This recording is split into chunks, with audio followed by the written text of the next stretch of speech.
Hi, I'm Nicholas Principe from Vaughan, Ontario, Canada, and you're listening to the Pro Hockey News Podcast. Hello, hockey fans from around the world. I am Richard Cote, the producer of the Pro Hockey News Podcast. I was going to say it's the second line edition, but that's not it. I'm just going through my motions of the usual intro here. It is the abbreviated first line edition of the Pro Hockey News Podcast, brought to you by My Custom Sports Chair. Head over to mycustomsportschair.com, enter in code PHN15 to get yourself 15% off of one of the sweetest chairs you will ever put in your fan cave. All right. I am joined this week by Lonnie Goldsmith and Nicholas Principe. Nicholas, thanks for joining us as intern. Lonnie, thanks for making time out of your busy schedule to join us. I know you've got a lot of interviews and whatnot to acquire. Always glad to be here, especially as we're talking Stanley Cup wrap up. Yeah, putting the season to bed. Putting the season to bed. We got some reactions to give from the Stanley Cup listeners. If you didn't watch any of it, what were you doing with your life, and why are you listening to this podcast? Because that's what we do here. If you didn't listen, or if you didn't watch, Panthers back-to-back Stanley Cup champs. I was actually thinking about this pretty much all day, or ever since I heard the speech given by Bettman when he awarded the cup to the Panthers, talking about how it is the hardest trophy in sports to earn, but to win it back to back is near impossible. Although if you go back about 9 seasons, we've had 3 back-to-back champions in those past seasons. Going back to the last time Pittsburgh won their back-to-back, and then Tampa Bay, and now Florida. I don't think it's as uncommon as he made it to be, but here we are. All right, so Florida wins the series in 6 games, denying Edmonton a second time for their bid for a Stanley Cup. I think at this point, we start looking forward with these teams. And start talking about contracts that might be expiring and windows that might be closing. I would like to start with the Stanley Cup champions and the Conn Smythe Trophy winner, Sam Bennett. He is now a UFA. Nicholas, I know you wanted to bring this up. He is a UFA going into next season. Do you think there is a chance that Sam Bennett is not suited up as a Florida Panther next season? There is no chance in hell. There is no chance that this guy leaves. I mean, obviously, as a Toronto fan, we're hoping that they didn't win, so maybe they didn't re-sign him. But the way it's looking, you can't let that player walk. Lonnie, you have Brad Marchand as a UFA. You have Thomas Nosek. You have Sam Bennett, Nico Sturm, and I believe those are all their forward UFAs. They have 3 others on defense. They have about $19 million in cap space. Are they signing all 5 or all 4 of those forwards back, or who's going to be the odd man out?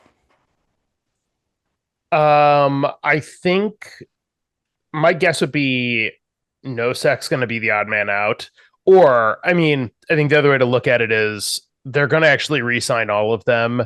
Marchand, Nosek, and Sturm are all going to sign very, very friendly deals. Marchand's 37 years old. He doesn't need a monster contract in either money or term. I think he fit in so well with not just the style of play, but the culture that guys like Bennett have built in that locker room.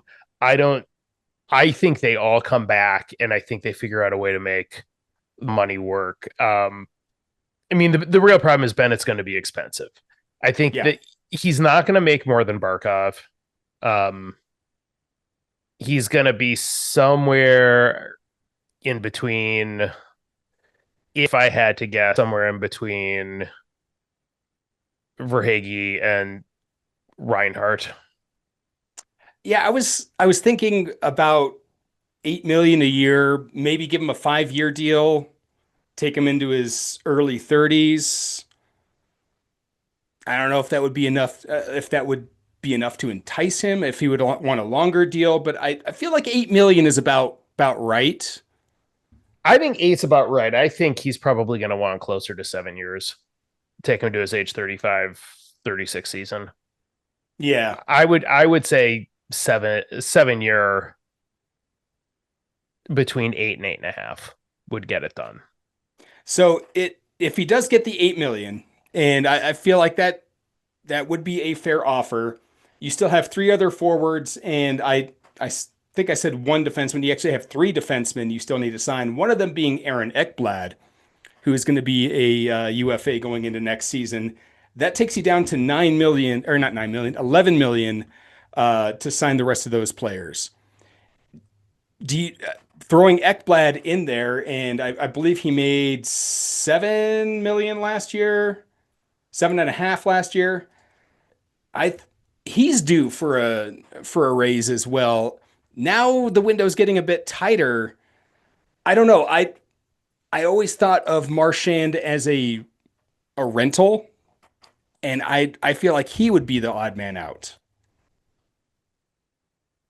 I think Ekblad, the amount that Ekblad could get on the open market, um, from say the team on the other side of the river from where he grew up in Windsor, Ontario. Just throwing that out there. I think him and Bennett is going to get too expensive. I don't think they're going to be able to bring both of them back. Okay. So between the two, Bennett's coming back. You think Ekblad might be on the move? Yeah, I mean, I would. That's what I think. Uh, Nicholas, your choice, your GM, looking at this roster, who's staying, who's going, who do you think would take the sweeter deal? Ekblad already said he would take a very friendly discount. Now, I saw on Paul Bissonnette's podcast that Bissonnette said 3 million, but that's nowhere close to what he's going to get at all. So that was just a long shot. For a 29-year-old top pair. Yeah, Right. no Get out of way, no chance. But Ekblad and Forsling were incredible together, but I don't. What's the word I'm looking for? I think they need to be together to be as incredible as they were. So I think you have to keep Ekblad if you want Forsling to continue what he was doing. And I mean, I know friendships made kind of help with getting that discount. Yeah, 3 million. That's less than half of what he was making last season. If he takes a discount, I would think it would be down to 6 because he can get more than that if he were to move. In quite a bit more than that if he were to move. Um, yeah, I think I'm gonna die on the hill that Marchand is the odd man out Do we know if Marchand wants to play again? Does he retire? Does he like ride off into the sunset on a Stanley Cup? on the second Stanley Cup. One at the beginning of his career, one at the end. I mean, that would be the way to go out, right? I guess it depends on and if he feels like he's got anything left in the tank. And going off the playoffs, it Oh looks my like God. he does. He Yeah. has so much left in the tank based on that. Based on that final series. Oh my goodness, he was unbelievable. But He, I he mean, was how playing. much is He was that? playing like he was 27 again. Exactly. But I mean, how quickly is that tank going to run out? Going like another 2 full seasons. Um, yeah, I feel like 40 has got to be a hard out for him once he hits that. It's yeah. It's funny because you have him and Corey Perry, going to the opposite bench. So the two elder statesmen, both defying their years in how they played.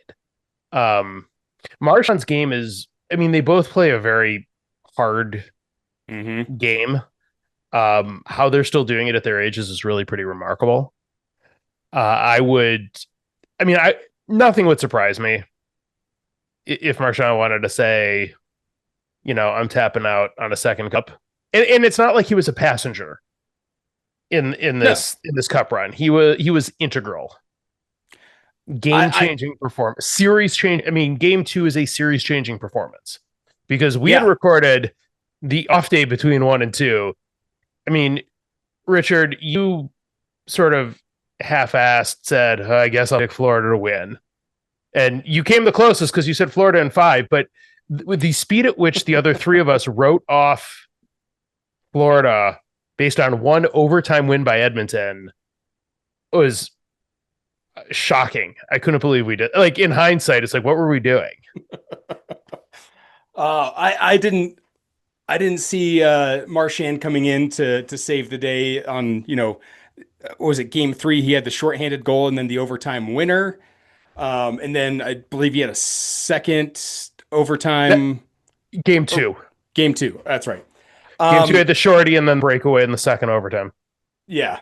Um, yeah, he was quite productive in that series. I didn't give him enough time to figure that one out.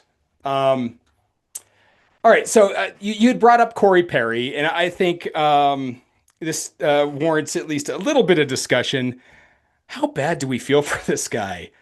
5 Stanley Cup appearances with 4 different teams. He's been in 5 of the last 6 Stanley Cups and has come up short against numerous opponents.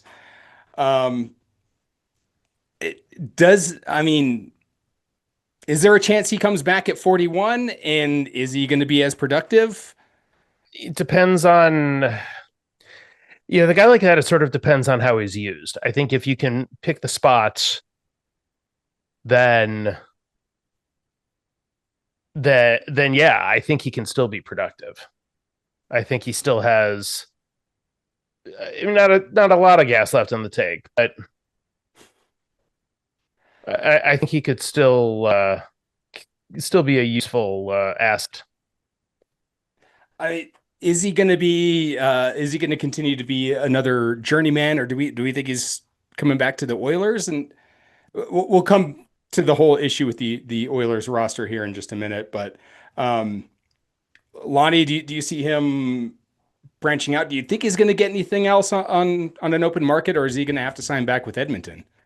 I think if I think if his performance in the postseason, if a team thinks it's replicable for a full season, or if he's like a 13th forward, comes in and out of lineups and then is part of your postseason roster, I think there might be some value for having him back with somebody. Is it going to be Edmonton? This is a tough roster right now. And I don't know if you're ready to get into the Edmonton roster, but Let's get into it. it's I mean, we sort of knew all along, right, that they're as good as their forwards are. You have arguably the 2 best forwards in the world. Can't overcome that goaltending. No. I mean that has got to be their biggest issue to try and solve in the postseason if they want to continue to be what they are, a cup contender. Nicholas, I wanted to bring this up. I put this in the rundown. Um, the Edmonton Cup window, is it still open? Not when you have a guy who had an 861 save percentage and a 495 goals against average in the finals. Not when he's your starting goalie. He says that with the largest smirk on his face. I mean, look, it's not. It's both of them. They both played a lot of playoff games. Skinner started 15. Picard started 7. Skinner the 299 goals against and 889 for the postseason. Pickard 285 goals against, 886. Ain't gonna cut it, folks. No, but Pickard wasn't supposed to be a goaltend. Like he's your essential backup goalie. He's not really supposed to be he's supposed to get your starter some rest when you're up in a series. Right, here's the problem. That's both of those guys. Oh yeah, no. Those are the stat lines of spell your starter goalies. These are guys that should get 30 regular season games a year and 0 playoff games, short of the odd blowout where you spell your starter, right? Or an injury, right? This isn't sustainable. I don't look. They didn't have Zach Hyman for the postseason. A massive loss on any scale. You can't lose your third best skater. No. But Draisaitl with 33 points, David 33 points, Bouchard off the blue line with 23 points, Nugent Hopkins with 20, Corey Perry was your second leading goal scorer.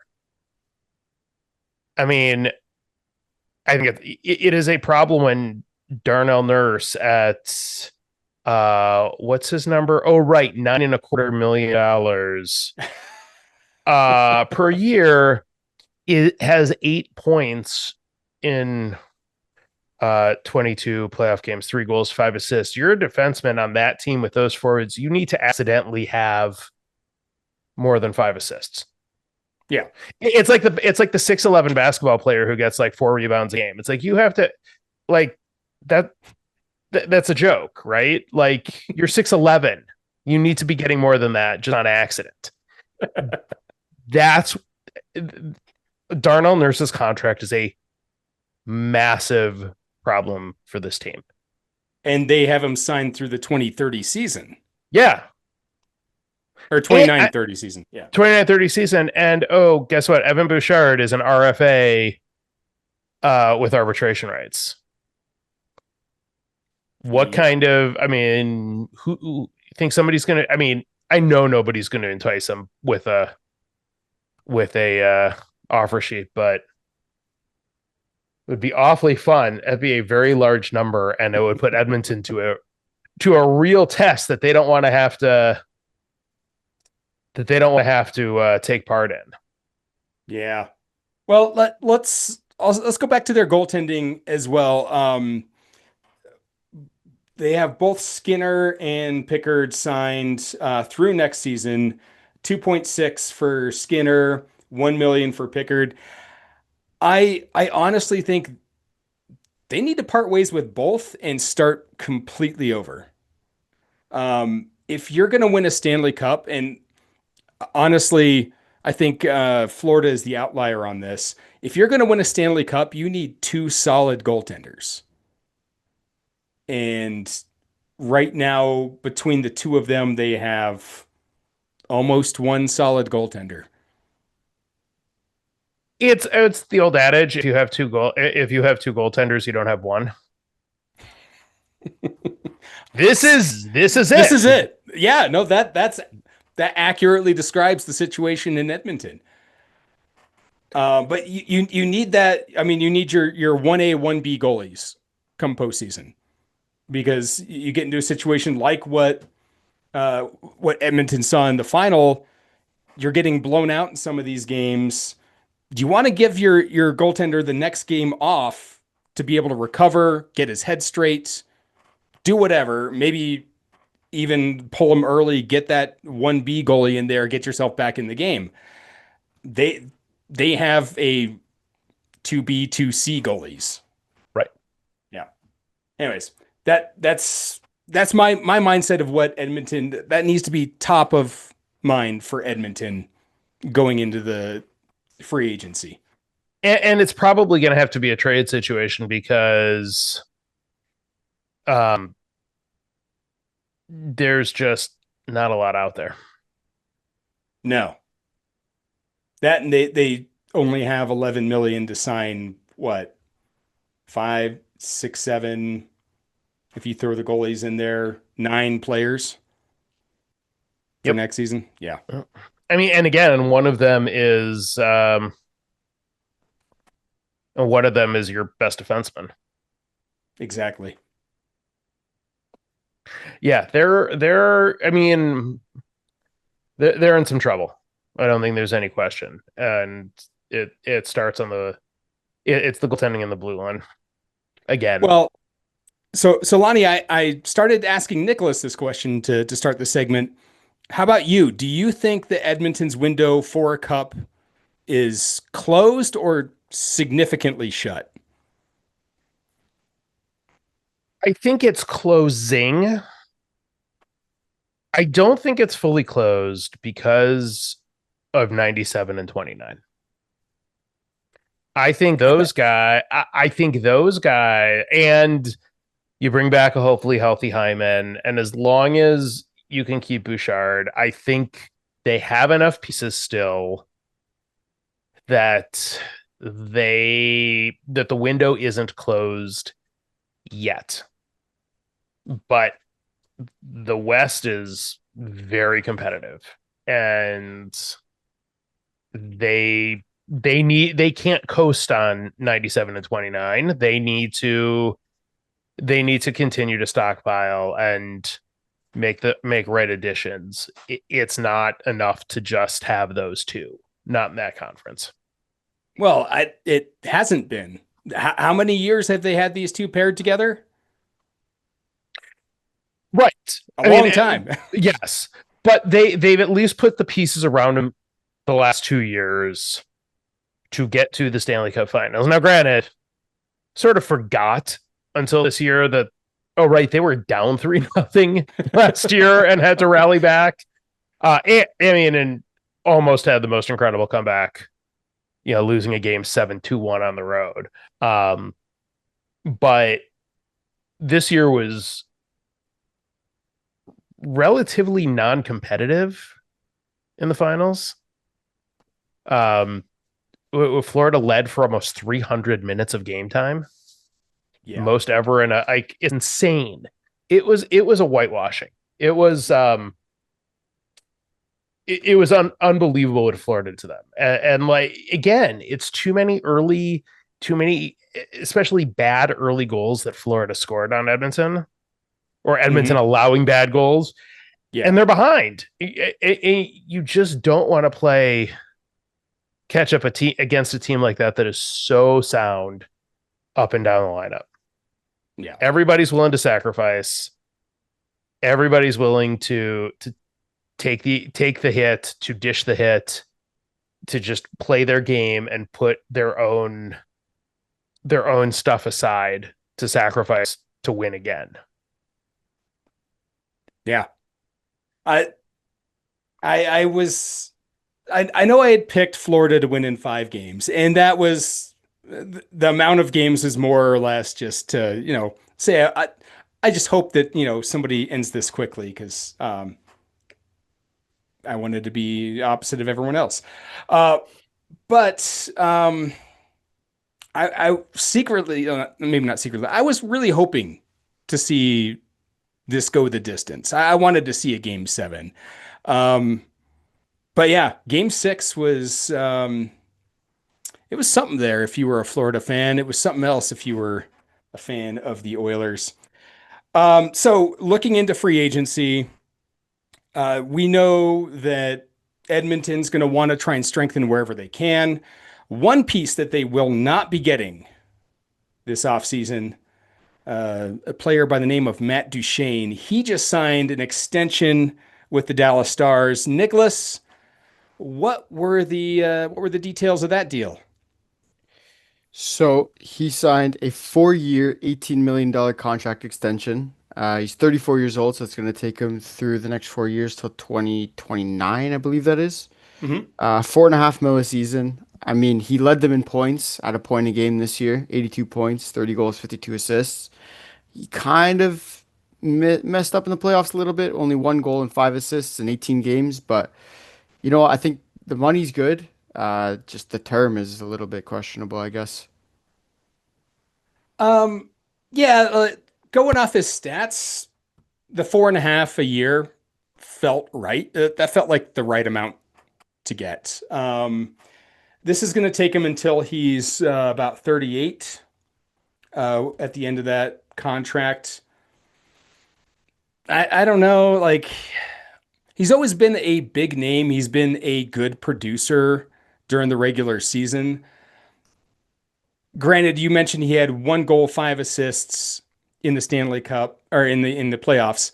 Um, he probably should have had that against Colorado alone. Against Winnipeg, that was a team who is extremely tough to score against. And then um, I don't know exactly what his stat lines were against the Oilers, but outside of game one, there wasn't a whole lot of Dallas offense in that series. Um, do you, Nicholas, do you think he is going to be as productive as he has been in past years with the Stars? And do you think this was a good signing by the Stars? Good signing? I think so. I think the actual salary is, like you said, it's not too bad, right? It's pretty good for the player that he is. Now he's gonna have a full season with Mikko Rantanen, whether they play on the same line or not, that's a different story. But I think it will be good. I think the team will benefit, and I think he'll benefit. Let's. I ooh, I think the Stars are gonna have a good season next year. Uh, Lonnie, was this the move that the Dallas Stars needed to make, or should they have parted ways and maybe thought of a different route to go? I mean, the biggest question mark to me in this is the length of contract for a 34-year-old. I'm not sure I'm loving 4 years. But you know, I don't know. I mean, I think it's probably the right move.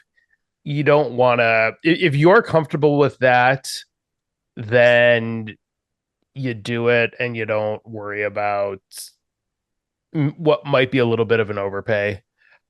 You get your guy and you keep him in house. But I do think that he is attractive enough on the market Hmm. that he probably would have gotten more than that. Yeah, I I don't know. His production, like I said, I feel like this was the correct amount to offer. I don't know how much more he would have gotten in an open market, but I mean, there are plenty of teams who would be looking to bring in a veteran player who produces like he does a point a game. I don't know. Look, I if he's your second line center at a point a game at 4.5 million a year, you're pretty comfortable with that, Yeah, right? I mean, I think they have other moves they've got. I think other moves they need to make. Jamie Benn. I think they got to move. I think they might have people to move out. I mean, Oh, yes, okay. Ben, but they've got. I think they've got some contract issues right now that they gotta figure out. But again, you're comfortable with that number, even if I mean, price wise, he is your number three center, really, because Wyatt Johnston's making, double that Yeah, almost.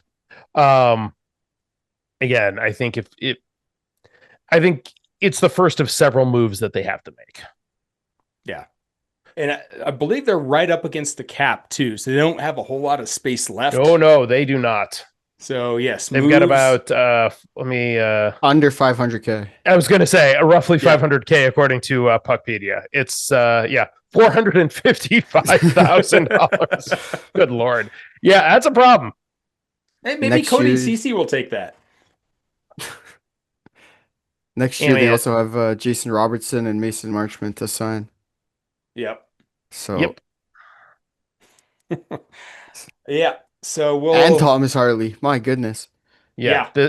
it's it is a rough situation for Dallas. I mean, again, this number is fine and I think you're comfortable. I mean, you're really comfortable with that for a third center. I don't hate it, I guess ultimately, but it's they're in a world of hurt. I think this, it's just the just the beginning of what I think will be several moves by Dallas to manipulate the cap some.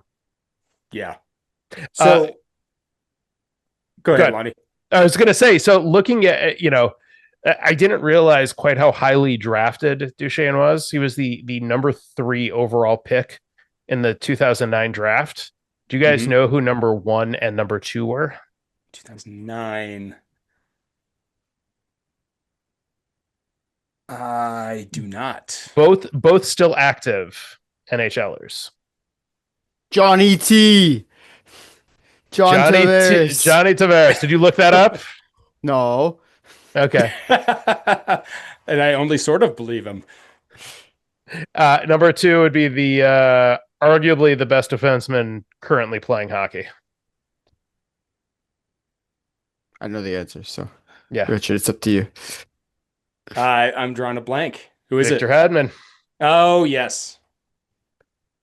Pretty loaded draft. Evander Kane went 4, Braden Shen went 5, Oliver Ekman Larson 6, Nazem Kadri 7. It's a pretty I mean, you're looking at the top 7 guys will likely hit 1,000 games played next season.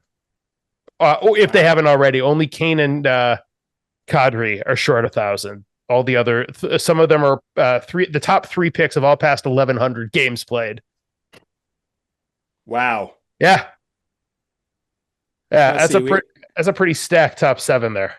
And in the top 10, we had 3 of them are Stanley Cup champs. Let's see, Hedman, Kadri. Who was number 5? Braden Shen. Oh. So I guess 2. You had 2 Stanley Cup champions. No, 3. Braden Shen with the Blues. Oh, yes, that's right. Okay. I try to forget that Stanley Cup, but, as a Bruins fan, I just lick my wounds. Yeah, no, it's and he played 1 regular season game with the Kings in 9-10. Did they? No, they didn't win in 10. They won in 12 and 14. Yep. He had already gotten dealt to the Flyers at that point. Yeah.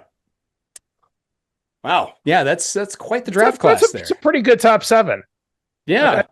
I'd put that group up against a lot of other top 7s. Like this year's draft. I don't know. I haven't done any draft homework yet. Okay. All right. So, Dallas trying to keep the pieces together. Florida, once they're done partying with Lord Stanley's Cup, we'll figure out what they're going to be doing in the off season. The already dented Lord Stanley's Cup. That has to be the quickest damage done to the Stanley Cup that I can recall. And that includes when Colorado dropped it during the photo session. Because I believe that was damaged as they were still passing it around on the ice, wasn't it? Yeah. I believe so. Has anybody figured out what they did? No, but it was in a couple places. One on the base and one in the actual bowl itself. Yeah, I was looking at the rim of the bowl. Yeah. Yeah, and there's a little dent in the bottom corner too. I don't exactly know how they pulled that off, but that is damage it in 2 places before the parade. That is some serious work done by the Panthers. Hey, they know how to get this done. This isn't their first Stanley Cup. No, it's not. No, it's not. They're even physical with the cup. Exactly. So I've had a lot of people around here in Colorado as they were seeing the Stanley Cup getting passed around. They're like, "Oh, look, it's still dented from when Colorado." What? I'm like, "No, Colorado already paid to get that fixed. That is a new dent. That is new damage. That is a new wound for Lord Stanley's Cup." All right. I think the last thing we have on this abbreviated edition of the Pro Hockey News podcast, I like to file this under HR. Nick Bonino is going to be joining the Penguins coaching staff as an assistant coach after he has formally retired from playing hockey. He will continue to coach hockey. I think I like this move. I know he played a few seasons with the Penguins. The last season, I believe he played like 3 games with them in the 22-23 season before moving on to the Rangers for his last season in the NHL. Lonnie, you had mentioned he'd been playing out in Europe, correct? Yes, he played this past season in Slovenia. I'm I think it's a good move too. You get somebody who's relatively young. It's a relatively young coaching staff, but is a guy who played with the core Mm-hmm. of aging core that is the Steelers, but the core nonetheless. I don't know how many examples there are of guys who've gone like from the ice as a player to the bench in the next season. This is not Yeah. a trivia question I have like ready to go here. This is I'm genuinely Give me the answer, No, please. I would love the answer. I'm genuinely curious. There's not not a lot of instances I can think of where that's happened. No, but what I really like about this, and this, I've had this mentality for a long time, and I think a lot of people share this sentiment. When you have like a truly great player, an elite player who like dominates the league while playing, rarely do they ever become a good coach. When you have players who weren't at that top tier, not to say that to take away anything that Nick Bonino did on the ice, he wasn't the dominant forces of those Penguins teams. He was definitely a support player with those teams. Um, I feel like they go on to actually be able to help develop the talent and help be able to bring out the most in them. So that's why I like this. I like seeing players who were in the mix of greatness and be able to help that flourish into the younger generation coming up. No argument. I think it's a good move. It's one of those retirees who goes to behind the bench and it's like, oh, I didn't know he had any interest in being a coach when he was done playing. This is cool. Right. Yeah, I think it'll be a good move, and it's good to have somebody who's got the experience with the organization and with this core to help bridge sort of the old and new staffs. Now I wonder how he's going to do with the new ownership group, Very true. the rumored new ownership group. Right. Can't can't say that it's official yet. At least as of recording last week, it was not. It has not become official yet. Correct? Nick's is shaking No. his head no. Okay. Um. So yeah, Nicholas, you have anything more to add to Bonino going to the Penguins as a coach? No, I mean, you make a good point. The great players, Patrick Roy is probably the biggest one that we can give right now. Don't usually make the greatest coaches, and when Bonino was usually a third, fourth line guy, right? So those players know what hard work is and where to, put their mind to. So I think it's good for an organization that's now going through a rebuild for sure. Absolutely. All right. I think that takes us to parting thoughts. I'm going to start with Nicholas because he always has a fun fact with us when we come to the end of the episode. Nicholas, do you have a fun fact for us this week? I do. We were just talking about the cup and how it's been dented and everything. So while two Stanley Cups get the chance to meet people, there are actually three. The original is held in the vault room at the Hockey Hall of Fame. In 1963, NHL President Clarence Campbell thought that the Dominion Cup had become too brittle to constantly be passed around, so he created the Presentation Cup, which is the cup that we know and love today. The third cup, known as the Replica Cup, is an exact duplicate of the Presentation Cup. It was created in 1993 by Montreal silversmith Louis Saint Jacques. It is used as a stand-in in the Hall of Fame when the Presentation Cup is not available. So if you're visiting the Hall of Fame during the summer, chances are you're going to be seeing the Replica Cup. I, Yeah. I knew there were three. I just didn't think about my timing to go see it in the Hockey Hall of Fame. So if I want to see the presentation cup, I need to go during the actual season. Yep.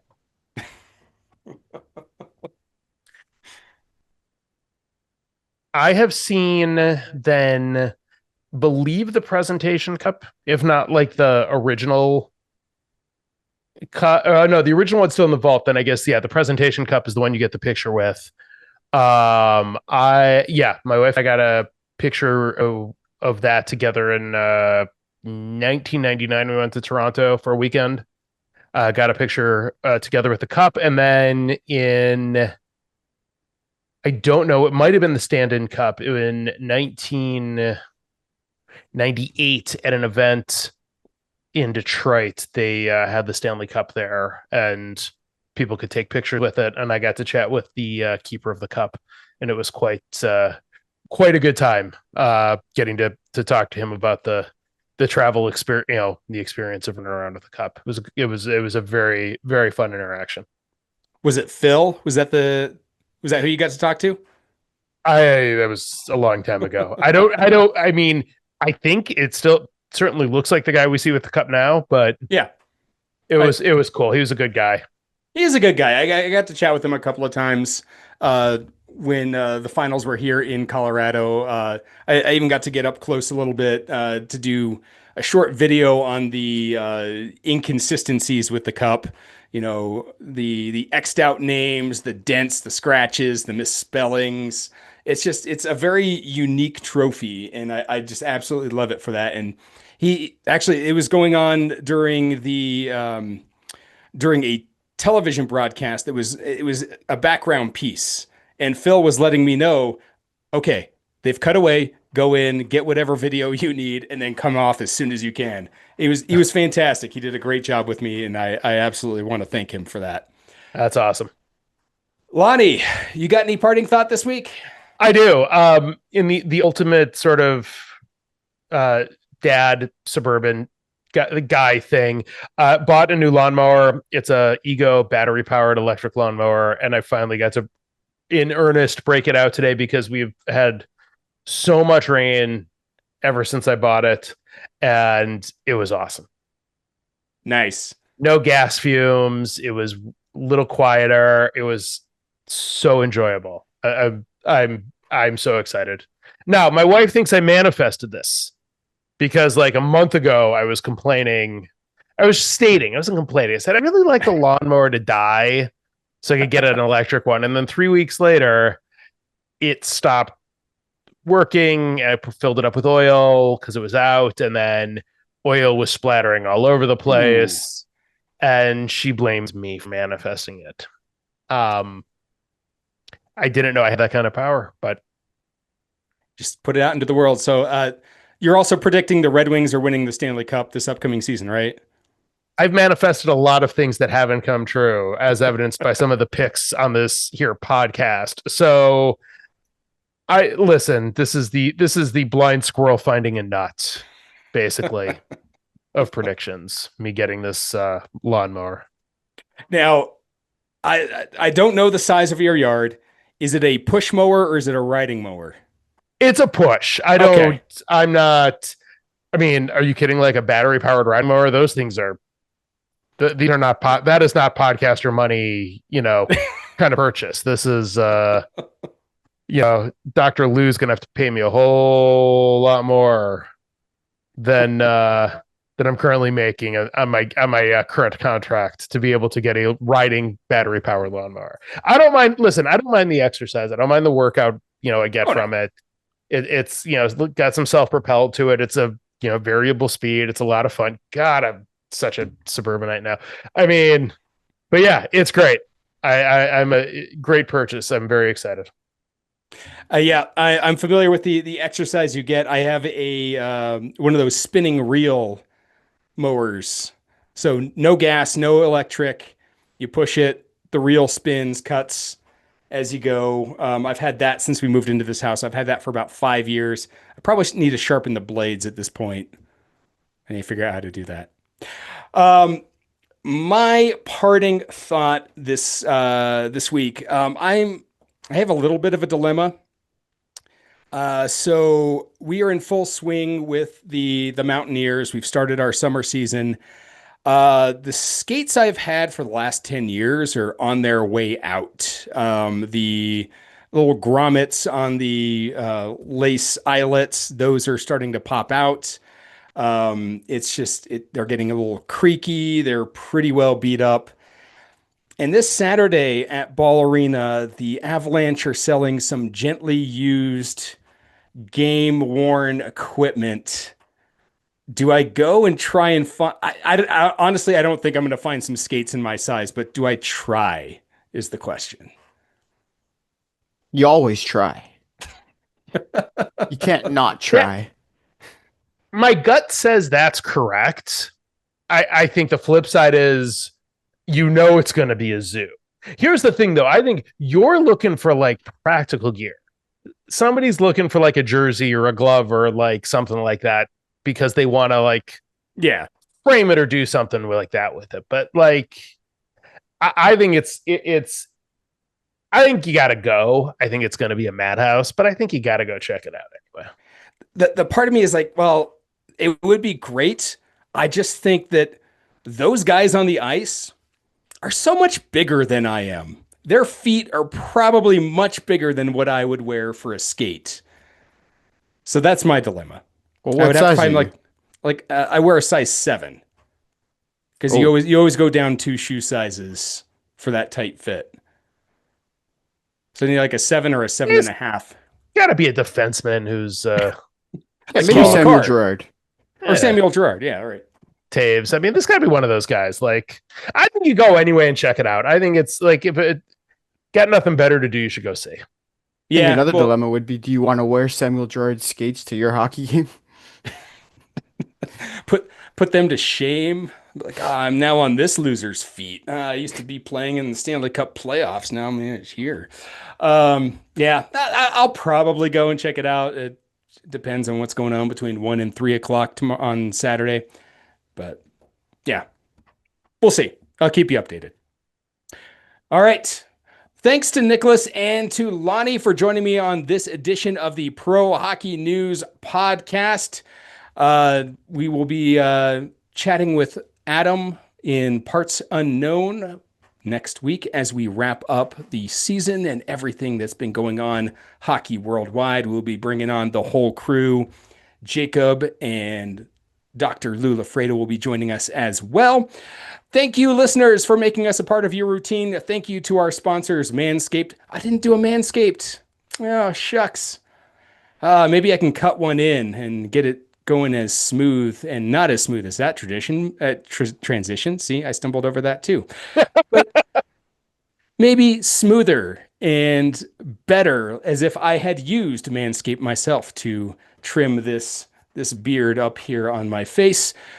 Thanks to Manscaped, LDE Affinity Jewelry, My Custom Sports Chair, and to Superfeet and FoCo, all of the sponsors. Thank you for making this podcast possible.